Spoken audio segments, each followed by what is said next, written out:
In 2012, then Secretary of State Hillary Rodham Clinton and CIA Director David Petraeus had urged Obama to authorize a program of covert lethal assistance for Syria's rebels. At that time, Obama had declined, worried that the United States was being dragged into yet another unpopular Middle East war. But now, confronted with evidence of chemical attacks against Syrian civilians, Obama gave his approval. He signed a secret document known as a confidential finding, essentially a legal memorandum authorizing covert action. The CIA would now have authority to deliver training and lethal military equipment, guns, ammunition, and more to certain carefully vetted opposition groups. The operation, called Timber Sycamore, started slowly as the CIA struggled to find within the hundreds of rebel militias in Syria a few groups it regarded as trustworthy and capable partners. But within a few months, it launched a massive train and equip mission that ultimately involved thousands of Syrian opposition fighters operating out of bases in Turkey and Jordan. At a total cost of well above $1 billion, it was one of the largest U.S. covert aid programs of the last half century. In time, it would change the trajectory of the war, at least for a while. The White House simultaneously considered a number of plans that involved going after Assad personally. The plans did not anticipate assassinating Bashar al-Assad. The killing of a foreign leader by the US intelligence services is forbidden by law, but they would be designed to deliver a very personal message. What if, all of a sudden, Assad's presidential helicopter disappears? Or what if his private study blows up one day when he is not there? Said a former senior US official familiar with the internal debate over the plans. Some of us felt, let's take a shot at something he really cares about and demonstrate that he is within our reach. Maybe that will motivate him to come to the negotiating table. Obama listened to the proposals but was deeply skeptical. What if something went wrong and members of the president's family were killed, or Assad himself?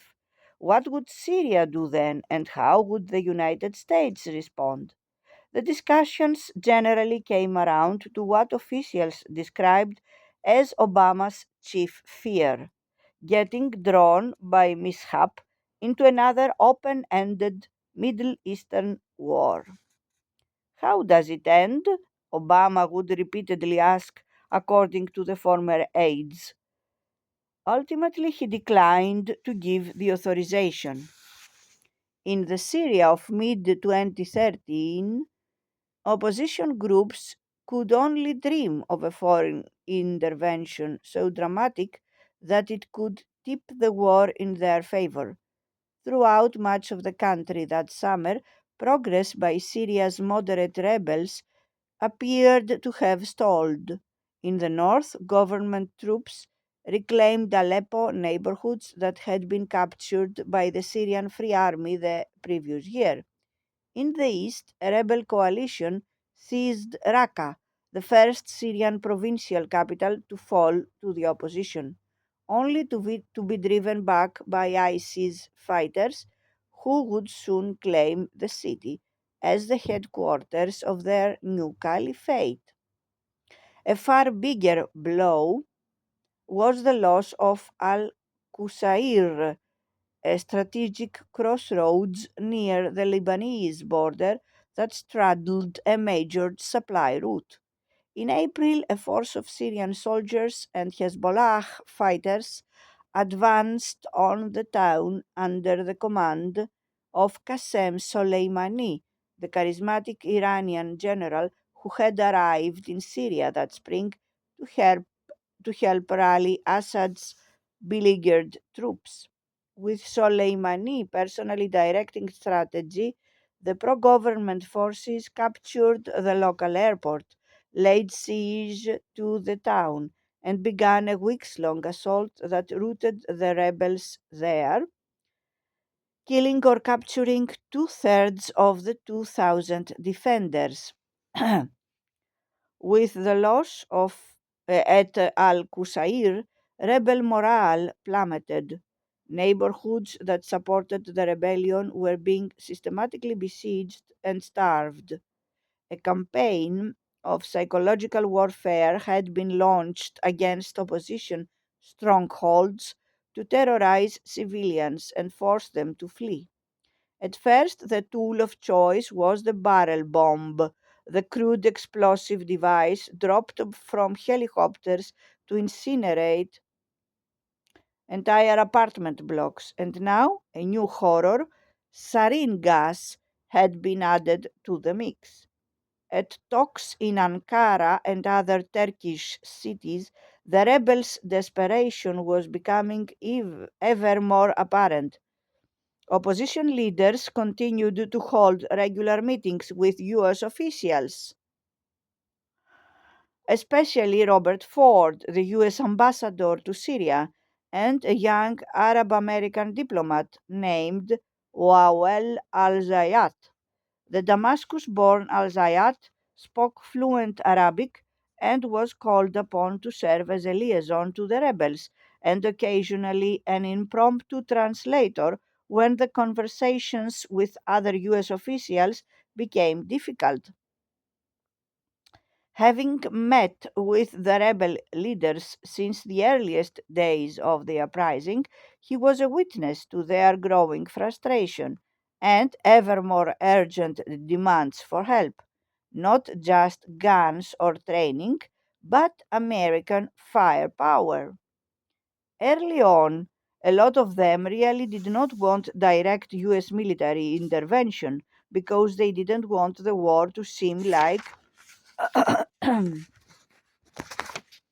some kind of American enterprise, Al Zayat said. But that changed. First, they asked us to arm the opposition. Then they wanted a no fly zone. And then it was manpads, the shoulder fired, surface to air missiles capable of bringing down an enemy helicopter or, as US officials feared, a passenger jet. By 2013, there was a new ask. We need military intervention by you, Al Zayat recalled one of the rebel spokesmen saying. Ford tried to lower expectations, advising the rebels to put away any notions of US tanks rolling down the streets of Damascus. The American cavalry will not come, he said.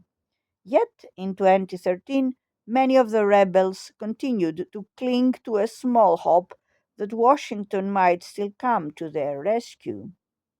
If Syria's president persisted in using chemical weapons, the Americans might view the conflict in a different way. Obama himself had said so. He had said the use of chemical weapons would change my calculus. He had called it a red line.